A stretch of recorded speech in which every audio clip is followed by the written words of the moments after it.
Hey guys, Witty here, bringing you a quickie. This is between myself, Witty, as the blue Zerg, between Luvall as the red Terran on the map Scrapyard.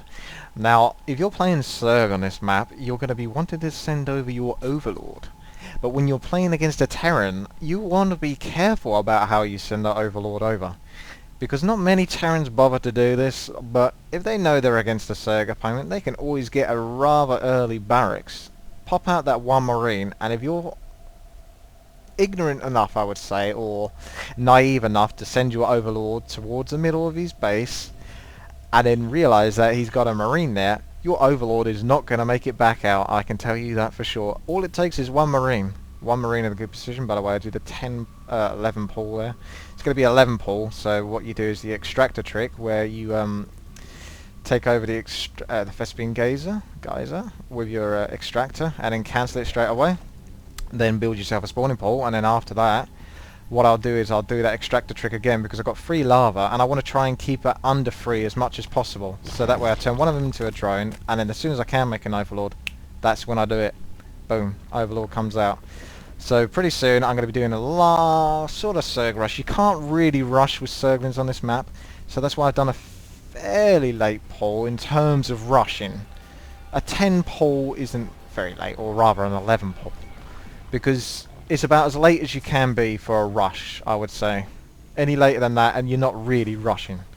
So yeah, he's be going for his refinery, a barracks. He's getting this stuff fairly late because he knows he doesn't have to worry too much about Zerglings busting into his base straight away, and he's definitely trying to cover his bases.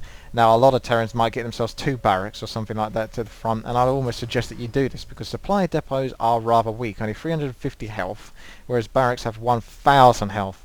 So it's going to be a lot easier to break through supply depots than it is through barracks. So if you're playing Terran and you can afford to get another barracks or a factory straight afterwards and plonk it at the front, then I suggest you do so, because too many supply depots at the front leaves too big a gap, too much weakness for the Zerg to try and break through.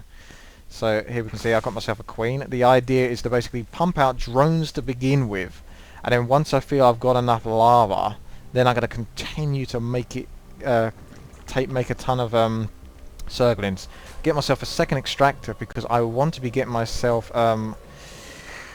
let me just find it, a Baneling nest straight away, or relatively soon. I don't want to get it too soon, just because he sends an SCV into my base and sees a Baneling nest, then he knows what's coming. He's rather suspicious as it is anyway, because he's getting himself a bunker to block off this extra bit here. But what he's got is he's got a tech lab, only 400 HP, and 2 supply depots, only 350 HP each. So I can tell you this is not what you do. He's building a supply depot at the left here. I don't know whether that's just for scouting purposes or what. That's interesting. He's going to be getting himself a factory, so obviously he wants to tech up to some sort of a... He might be suspecting muters, in fact, because I do remember him actually going for an armory in this game as well. So he's going to be suspecting muters, which is quite reasonable, because you can get fast muters on this map, and send them right over, straight to your enemy base, rather than having to bother with these ground units going all the long way round. But that's not for me. I want to bust in here and blow him up, because I am suspicious, and I'm suspecting that he's going to be a bit lazy and he's going to tech up, because he's Terran.